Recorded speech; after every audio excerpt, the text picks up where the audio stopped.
Deus, né, por essa preciosa hora, esse momento compartilhado, né? É um corpo adorando o Senhor. Né?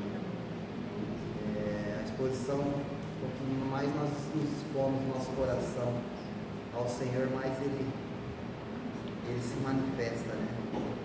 Esse cântico falou, né? Ter intimidade é obedecer. E obedecer é sem obrigação, né? Mas é cumprir aquilo que Deus colocou no nosso coração e na nossa vida. Tão fácil, né? Ter intimidade, você vai fazer voluntariamente as coisas, né? Sem obrigação, sem nada, mas por amor ao Senhor, né? Que é Ele que é a motivação. Se Ele não for a motivação, nada vale. Nem fala, né? Eu queria desistir, mas não desisti por Ele. Ele não desistiu de nós, né? Ele não desistiu, né? Mesmo bem antes da cruz, Ele não desistiu de nós. Ele sabia o cumprimento que ia haver, Ele sabia das profecias, Ele conhecia a palavra, Ele conhecia as profecias sobre Ele, né? E ela tinha que se cumprir, né? Através da prática dele, da movimentação de Cristo, ela iria se cumprir, né? Então é o amor dele por cada um de nós, né? Fico pensando da ovelha perdida ali, né? Que ele deixa 99 daquela parábola. Aquela ovelha perdida é cada um de nós individualmente. Ele foi individualmente buscar a cada um, né? Ele deixou aquelas que ele já tinha e foi buscar, né? Não há amor maior do que esse, deixar as suas preservadas e buscá-las. Foi que nem aconteceu com o Eunuco, né? O Felipe ele estava no meio de um acampamento, no meio do povo de Deus, né, ensinando, mas Deus levou ele lá naquele eunuco para falar daquela palavra que ele não estava entendendo do livro de Isaías, né? Quer dizer, Deus ele se move num coração quebrantado e humilde, né? Ele se moveu, Deus, né, fez ele sair de um lugar e ir para outro, né? Ir para outro para alcançar aquele coração sedento de amor por Cristo, né? Por Deus ali. Então Deus ele se manifesta aos interessados, né? Aos que querem a sua presença. Fala a palavra, fala assim: eu acharei, você achará Deus porque você o está buscando. Se você o buscar, né, ele se fará achado, né? Invocai e ele se manifestará, né? Buscai, né, e ele se fará ser achado por ele, né? Buscar enquanto ele está perto, né? Invocar enquanto pode invocar, né? Página 5. Quando nós falamos do reino, nós falamos sobre essa passagem aí, você lembra da Angélica? O eunuco foi levado até, Felipe foi levado até o eunuco, né? Ele estava na carroça. Acho que Felipe foi correndo ao lado. né? O que você quer? O que me impede de ser batizado? Aí ele para e batiza ele, né? Então eu falo essa passagem, eu lembro da gente. Pode falar. Pode complementar. Eu lembro dessa passagem cantando das crianças. E eu correndo, fazendo de conta que tinha a carruagem do lado. Foi bem engraçado. Mas aqui o interessante é o eunuco, né? O interesse que ele teve, né? A frase que fala, né? Que Deus ele não se revela aos que são interesseiros, mas ele se revela aos interessados, né? Deus não gosta nunca que você faça questione ele, né? Nunca gosta, porque você não vai ter resposta, mas ele gosta de um diálogo, né? Ele gosta de um diálogo, não de um questionamento, né? Deus não gosta de questionamento. E ele sempre lança outra pergunta, ele nunca responde o que a gente quer, né? Pode ver, as pessoas conversavam: o que queres que eu te faça? Ele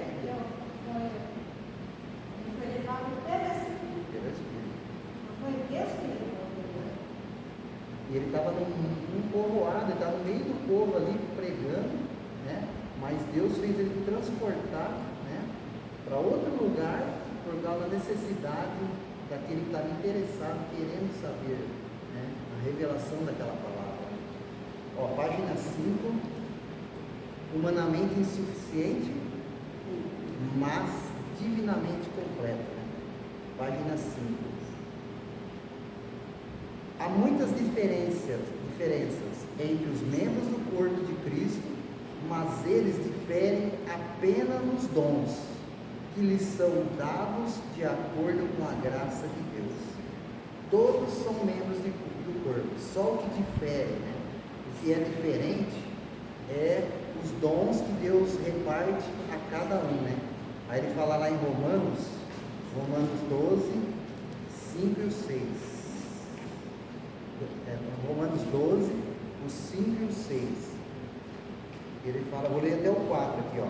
Pois assim como em um corpo temos muitos membros, e todos os membros não têm a mesma função, assim também nós, embora muitos somos um só corpo em Cristo, e cada membro está ligado a todos os outros.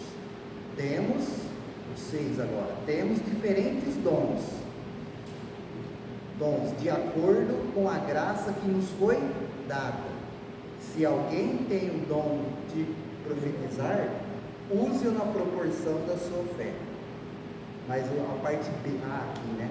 Temos diferentes dons de acordo com a graça que nos foi dada.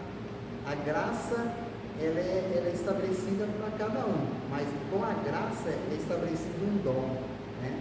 Que é diferente do outro. Né? Talvez o irmão pode ter um dom que eu não tenho, e nem por isso eu posso ficar com ciúmes, né? Uma capacidade que eu não tenho, mas ele tem, e talvez eu tenho algo que ele não tem. É isso que essa palavra está ensinando, né? É que nem fala, o apóstolo é uma maneira de proceder, o profeta é outro, o mestre é outro, né? O mestre é outro, o evangelista é outro, mestre, né? O apóstolo, o profeta, o evangelista, o pastor e o mestre são todos diferentes, não são iguais, estão na mesma mão, são ministérios fundamentais, mas são todos diferentes, né? Todos diferentes. Um homem pode ter a unção para ser mão, o outro para ser pé, e assim por diante, mas essas diferenças não nos levam a desprezar um ao outro e dizer que não precisamos uns dos outros. 1 Coríntios 12, 21. 1 Coríntios 12, página 5, no primeiro parágrafo. 1 Coríntios 12, 21. O olho não pode ordenar a mão. O olho não pode ordenar a mão. Eu não tenho necessidade de ti. Tampouco a cabeça pode declarar aos pés que eu não preciso de vós. Olha, nem a cabeça, onde está toda a ligação do corpo, não pode dizer que precisa do pé. Porque como a cabeça vai andar sem o apoio do pé lá embaixo? Então, uma justa cooperação, uma justa função de todas as suas partes, né?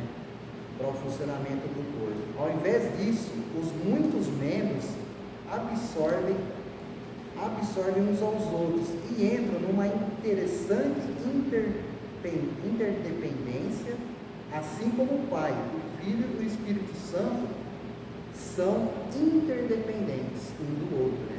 Um está ligado ao outro e um faz o que o outro aprova, né? Quer dizer, porque eles são todos coligados um ao outro, né? O Pai, o Filho e o Espírito Santo, né? Quando Cristo assumiu um corpo de carne, ele se esvaziou e tomou sobre si a forma de servo. Não tomou forma, né? Foi o que mais serviu a todos, né? Eu, sendo Senhor e Mestre, lavei os vossos pés, né? Muito mais vós deveis fazer, ele fala.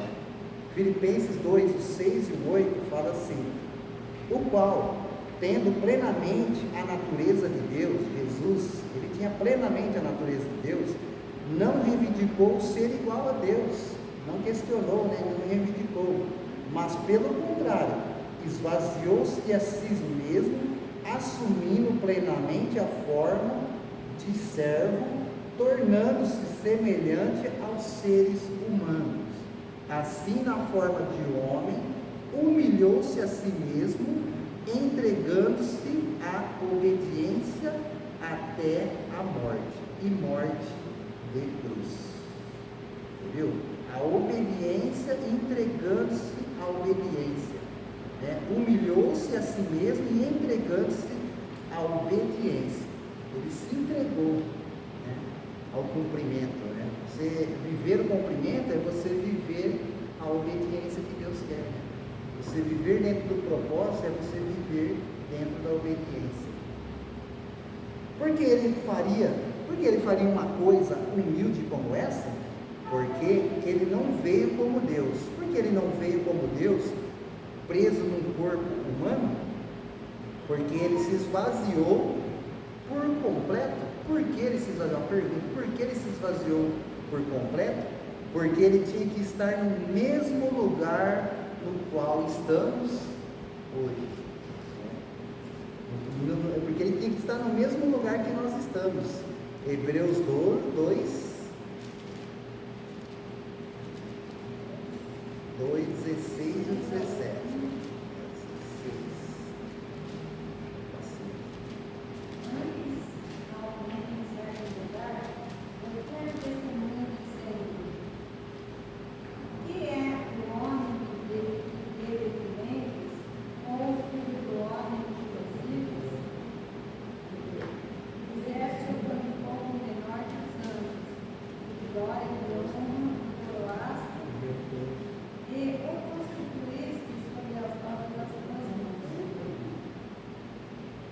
Hebreus 2, hein? Não é, né? Hebreus 2, 17. Pois é evidente que ele não auxilia os anjos, mas sim a descendência de Abraão. Por esse motivo, era vital que ele se tornasse semelhante aos seus irmãos em todos os aspectos, a fim de que pudesse constituir-se sumo sacerdote, misericordioso e leal em relação a Deus, e pudesse realizar a propiciação pelos pecados do povo. Ele teve que vir em forma de homem, né, semelhante a nós, né, aos seus irmãos, olha que humildade, aos seus irmãos, e de todos os aspectos, né?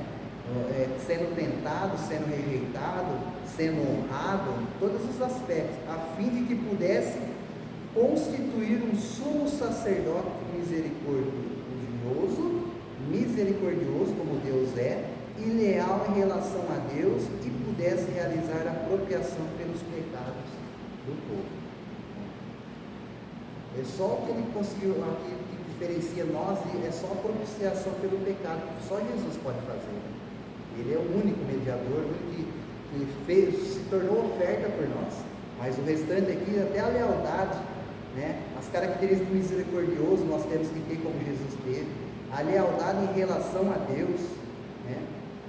E que pudesse realizar essas coisas, né? Jesus realizou tudo isso, né? Por amor a Deus e amor uns aos outros nós. Onde não havia nada nele, exceto que ele apropriara do Pai. Não havia nada nele, a não ser aquilo que ele extraía do Pai, né? E ele diz: eu não faço nada de mim mesmo, é meu Pai que faz as obras, como está lá em João 5:19. Então isso falou Jesus: em verdade vos digo, que o Filho nada pode fazer de si mesmo, senão somente aquilo que viu o Pai faz. Pai. Isso. Porque tudo que ele fizer, o Filho também semelhantemente faz. O exemplo, né? A sombra de Deus, tudo que Deus fazia, falava, Cristo fazia também, né? Sabemos que Jesus Cristo é Deus. Sabemos, temos que ter essa convicção: Jesus é Deus. Portanto, Nele habita corporalmente toda a plenitude da divindade, como está lá em Colossenses 2:9. É a mesma coisa. Que nele corporalmente habita toda a plenitude da divindade, em Cristo. Mesmo sendo um homem humilde, né, servo, mas também nele ele era 100% homem e 100% Deus. Mas como assim? Quando ele estava dormindo no barco, canseira, né, sono, dormindo, humano. Mas quando ele levantou e parou a tempestade, 100% Deus, 100%, né, na autoridade divina. Então habitava nele as duas naturezas, né? As duas naturezas corporalmente em Cristo, né? Mas também cremos que ele veio na carne para abrir o caminho para sermos os canais perfeitos da sua plenitude. Ele veio como uma pessoa que entra numa mata com facão, né? Abrindo, preparando o caminho, né? Como João Batista preparou o caminho para Jesus, Jesus veio e preparou o caminho para nós, né? O sacrifício vivo foi ele. Em Romanos ele fala para nós sermos agora um bom perfume, sacrifício vivo, santo e agradável a Deus, que é o vosso culto racional, né? Vamos ler Efésios 3, 14 a 21. E esta calma enquanto os joelhos diante do Pai, e quem toma o nome de toda a família, tanto no céu como sobre a terra.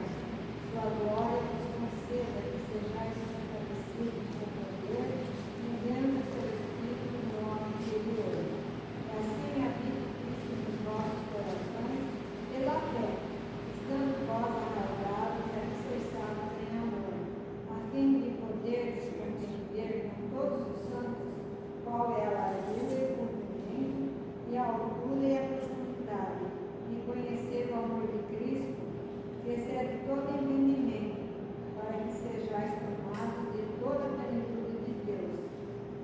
Ora, aquele que é poderoso para fazer infinitamente mais do que tudo quanto pedimos ou pensamos, conforme o seu poder que opera em nós, a ele seja a glória na igreja e em Cristo Jesus, por todas as gerações, para todos sempre. Amém. Você viu que ele fala: me ponho diante de joelhos diante do Pai, o qual deriva toda a paternidade nos céus e na terra. Existem muitos deuses, mas existe somente um Pai, se chama Deus, né? Ele é Pai, ele tem toda a paternidade, seja nos céus ou na terra. Nunca é da terra para o céu. As coisas começam do céu para a terra, né? Porque a torre de Babel não funcionou, né? Eles foram ousados, mas começou da terra para o céu. O homem querendo fazer aquilo da terra para o céu. As coisas têm que ser feitas do céu para a terra, né? Não é a natureza humana que essa palavra fala, né? Não é a natureza humana ultrapassando a divina, não é a natureza humana, a capacidade humana, né? Ousamos crer nisso e abandonamos a direção do progresso humano, entendeu? Ousamos crer e abandonamos a direção e o progresso humano, obtido por meios, habilidades e atributos humanos. Queremos ver o que o mundo pode experimentar quando houver apenas uns poucos humildes que conhecem o poder e a força de tal submissão e apropriação. Poucos humildes que conhecem, experimentam, né? Apenas uns poucos humildes que conhecem o poder de tal submissão e apropriação, né? Apropriação, essa palavra está falando, se aproprie. A dedicação vai falar, né? A dedicação é muito boa, te alinha, te coloca no progresso, né? Te coloca no alinhamento, mas a apropriação é o mais fundamental. É você tomar posse, você requerer aquilo, né? Você querer aquilo para você, para que a plenitude de Deus possa ser vista por toda a terra. Tudo o que queremos é que sua plenitude se manifeste. como está lá do lado aqui, ó, Efésios 5, 17 ao 20, né? 17 ao 20.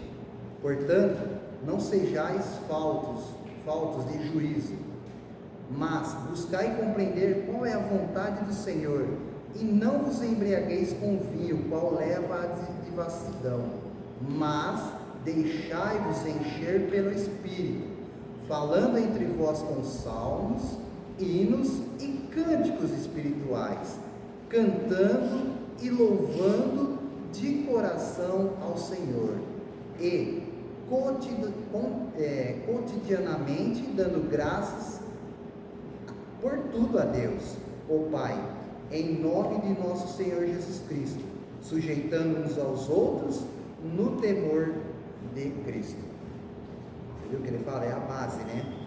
A base de tudo. Portanto, não sejam falta de juízo, né? Mas falem entre vós, se encha do Espírito, né? Falando entre vós com salmos, hinos, cânticos espirituais, cantando e louvando de coração ao Senhor, para entrar nessa apropriação plena, né? Isso significa com certeza o fim da ambição de qualquer outras coisas pelas quais podemos nos enaltecer. Aqui está falando resumidamente isso, né? Assim, você, tudo que é esforço humano vai ter a sua certa fadiga, e você vai estar fazendo por si próprio. Mas quando você recebe essa apropriação, e o Senhor canaliza o que você precisa. Aquela palavra que está falando bastante, né? Esse dia está falando na igreja, né? Está falando assim: se as minhas palavras permanecerem em vós, se permaneceres em mim, e as minhas palavras permanecerem em vós, pedireis o que quiseres. Ah, então posso pedir tudo? Não. Se a palavra de Cristo está em você, né? E você está em Cristo e Ele está em você, você vai pedir só aquilo que é necessário, aquilo que o Senhor vai atender você. Você vai pedir como o Tiago fala, né? Pedisse e pedisse mal, pedisse somente para arranjar os seus próprios prazeres. Então tem uma maneira correta de como pedir a Deus. Deus atende isso, né? E não é querer de uma forma humana fazer as coisas, atributos humanos, né? Ou habilidades humanas, que nessa palavra fala, né? Isso significa, com certeza, o fim da ambição e quaisquer outras coisas pelas quais podemos nos enaltecer. Onde está então a nossa iniciativa? Simplesmente sentamos e esperamos que algo aconteça? Não. Todo o propósito do discipulado é que alcancemos a tremenda unção do Espírito Santo, que dá um impulso à nossa apropriação e nos leva ao lugar onde temos fome de apropriar. Jesus disse: até agora nada tendes pedido em meu nome. João 16, 24. Mesmo agora, isto ainda é verdade, ainda não estamos pedindo bastante. Você pode estar pensando: me ensinaram a focalizar no Senhor, não em mim mesmo. Entretanto, não é um pedaço de torta no céu que estamos focalizando, é um pedaço de torta em nosso prato. Estamos focalizando nele. Desse modo, nos alimentamos dele diariamente. Com o nosso foco em sua plenitude, nós o honraremos ao apropriarmos dessa plenitude. Quando não vemos como nossa perfeita provisão, ou quando vemos como algo distante da sua perfeita provisão, na verdade nós o desonramos. Olha, Jesus está ensinando alguma coisa sobre a comunhão quando ele diz: se não comeres a carne do filho, se não comeres a carne do filho do homem e não beberes o seu sangue, não tendes vida em vós mesmos. Está lá em João 6, 53 a 57. Toda vez que partimos o pão, toda vez que tomamos do fruto da videira juntos, a nossa fé está apropriando da sua plenitude. A nossa fé, toda vez que fizeres isso, né, estará apropriando, né, da fé, e está apropriando da sua plenitude. Né? O ser humano, a forma humana, ela pode até criar uma plenitude falsa, né? E não é a plenitude de Deus, né? Aparentar alguma coisa e não ser aquilo. Então isso é uma forma de viver uma plenitude falsa. Que ele fala aqui, né? Vocês ainda não estão pedindo o que era para estar pedindo, né?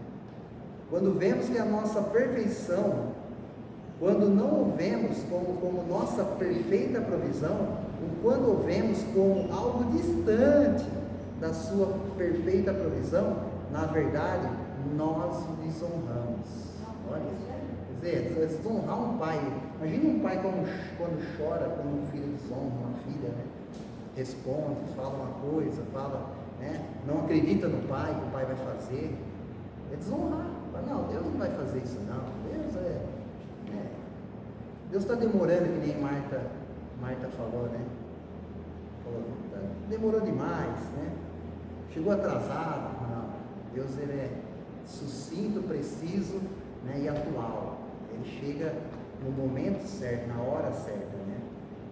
Então Jesus estava ensinando alguma coisa sobre a comunhão com Ele. Comunhão é a proximidade, é estar próximo dele, né? Pode parecer que sua situação pessoal seja mais miserável. Até nesse momento Deus age, né? Pode parecer isso, porém, muitas pessoas jamais serão felizes ou terão a alegria que estão disponíveis para elas, até que o Senhor os tenha feito um pouco mais miserável. A vida delas pode estar à beira de ser insuportável, humanamente falando.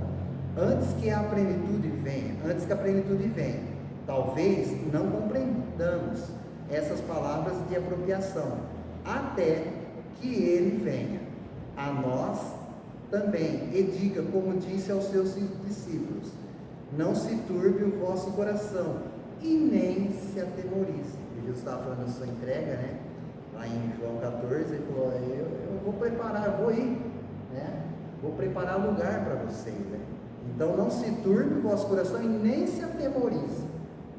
É a natureza humana, né?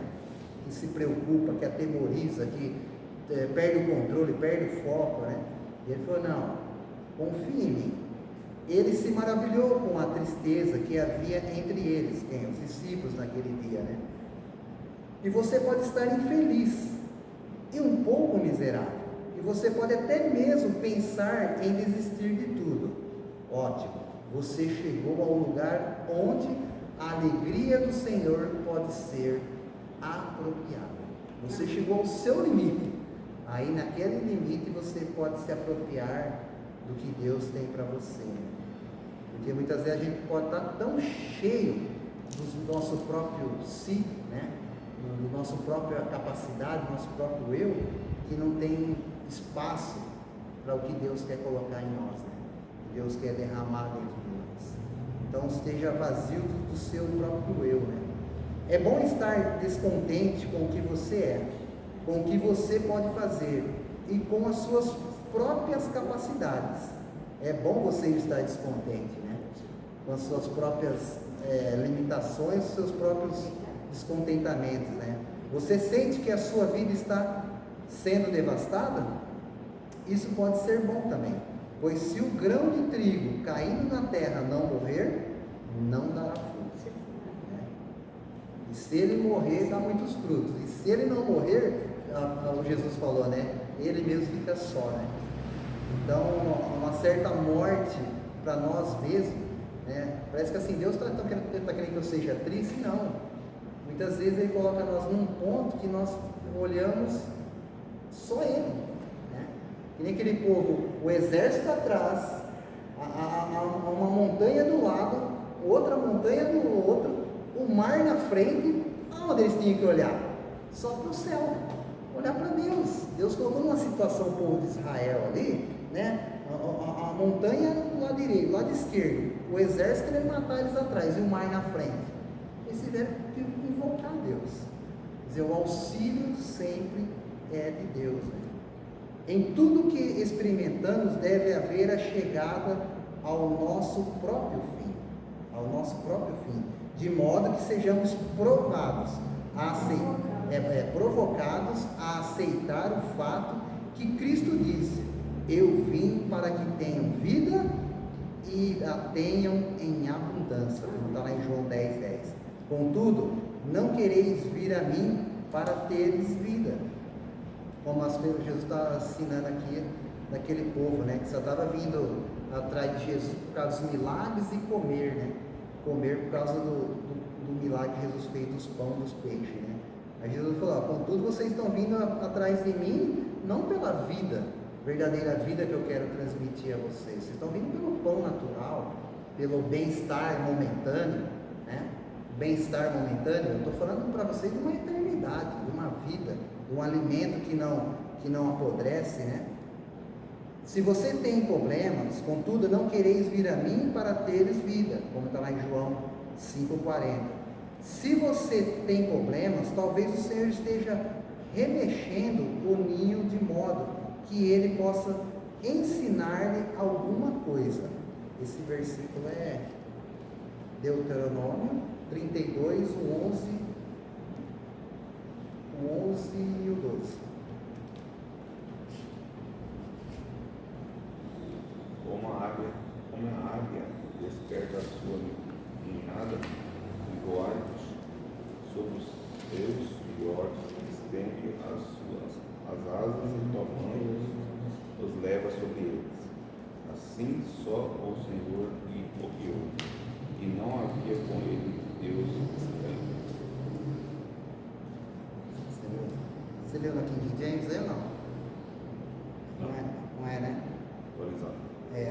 Como a águia que desperta a sua ninhada para sobre os seus filhotes e em seguida estende as asas para apanhá-los, carregando-os sobre elas. E o Eterno sozinho o levou, e nenhuma divindade estrangeira o ajudou. Ele está falando a parte natural, humana, de uma águia carregando seus filhotes, e como o Eterno, ele nos preserva divinamente, e nenhum Deus estrangeiro, qualquer outro Deus, possa nos ajudar, né? Só o Eterno, né? Só o Eterno sozinho o levou e o ajudou. O Eterno é divino, né? É a diferença, né? Interessante que como a Bíblia né? Coloca uma coisa tão amorosa da águia, né? Que ela levanta o seu ninho e faz os seus filhotes a voar, mas ela vai lá embaixo e o carrega, os ajuda. Assim como Deus, Ele quer que nós, né? Voamos ao coração dele, mas Ele está nos ajudando, assim como a águia faz, auxiliando assim os seus filhotes, como coloca nos seus ombros, né? Você se sente vazio? Essa é uma boa hora para a sua plenitude. Quando mais você se vazio de si próprio, não está falando assim, vazio de Deus, não, vazio dos seus próprias prerrogativas e capacidades humanas. Né? Quer dizer, os diplomas são bons. Não. Melhor ainda é na eternidade você ver uma pessoa que tem marcas. É melhor do que diplomas. Porque diplomas o eu pode crescer muito. Mas é melhor você valorizar as marcas que você já tem, né?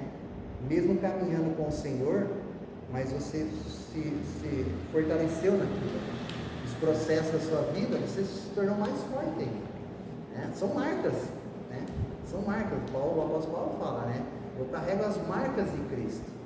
Quer dizer, pelo que ele sofreu o nome do Senhor, sim, mas ele carregou uma vida com Cristo, falando dele, né? Em tempo e fora de tempo, né? Então isso é melhor do que qualquer coisa, as marcas de Cristo que nós carregamos, né? O falar dele, viver ele, né? E não se apoiar no seu próprio entendimento, na sua própria humanidade que está falando aqui.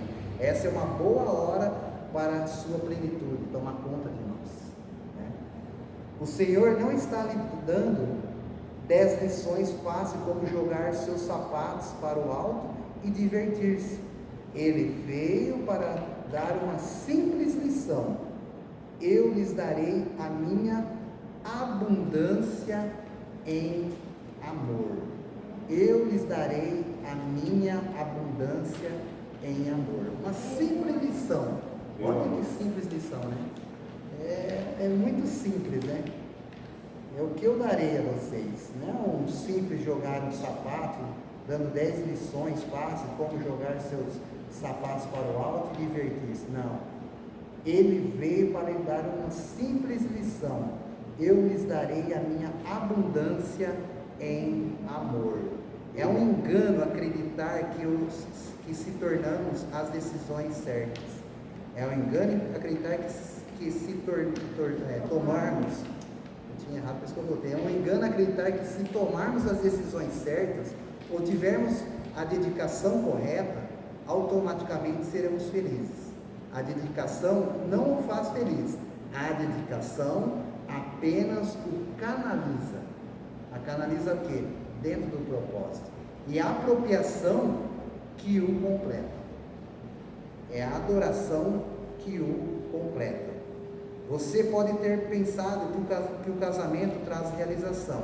De um lado traz. Porém, muito tempo antes de perceber que poderia ter se casado na perfeita vontade de Deus, você poderia estar na igreja perfeita, poderia ter o pastor certo, ou os irmãos certos, a doutrina certa, a correta ordem divina, e ainda achar que alguma coisa estivesse faltando. E é essa a natureza humana, né? Sempre duvidando, né? Está faltando, porque Deus não permitirá que a realização dos seus eternos propósitos venha à luz no nível humano. Deus não permitirá, né? Um propósito humano. Ele é o único que será glorificado em seus santos. E Ele é o único que será admirado em todos que creem. A parousia não é um tempo no qual super-homens realizam façanhas, mas é um tempo para aqueles que sabem que seu Deus é forte e fará maravilhas, como está lá em Daniel 11:32. A força deles virá de conhecê-lo e amá-lo e apropriar-se dele. Essa palavra fala, né? Extrair, né?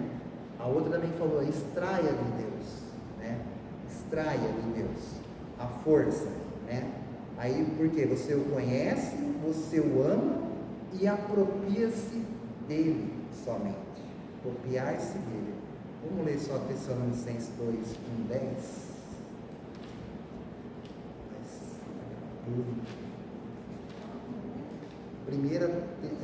Segunda Tessalonicenses 1:10.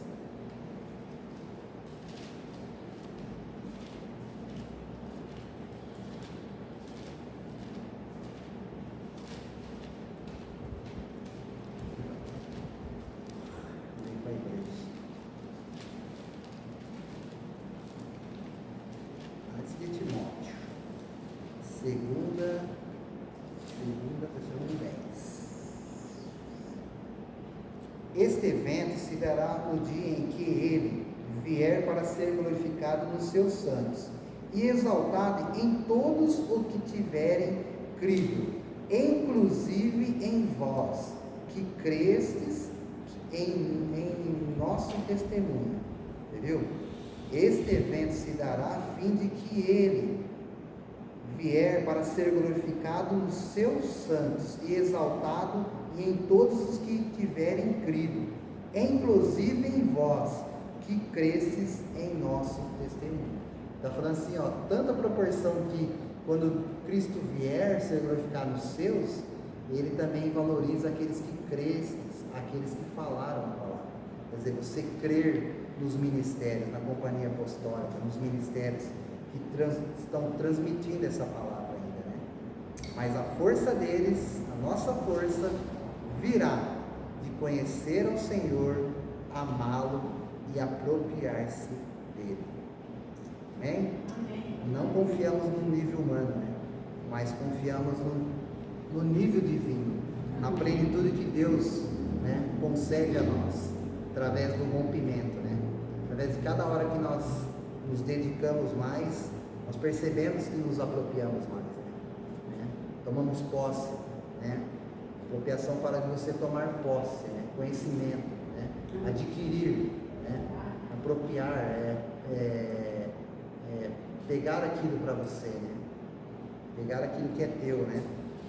Que está disponível. A apropriação é muito mais alto do que a dedicação. Viu? Ele falou, a dedicação é o que te canaliza. A dedicação te alinha, né? Para um cumprimento. Qual o cumprimento? A apropriação, né? Para ser glorificado Cristo em quem? Em vós, em nós, né? Cristo sendo glorificado em nós. Amém? Somos gratos a Deus por esse dia, por essa hora, por essa palavra, Senhor. Obrigado,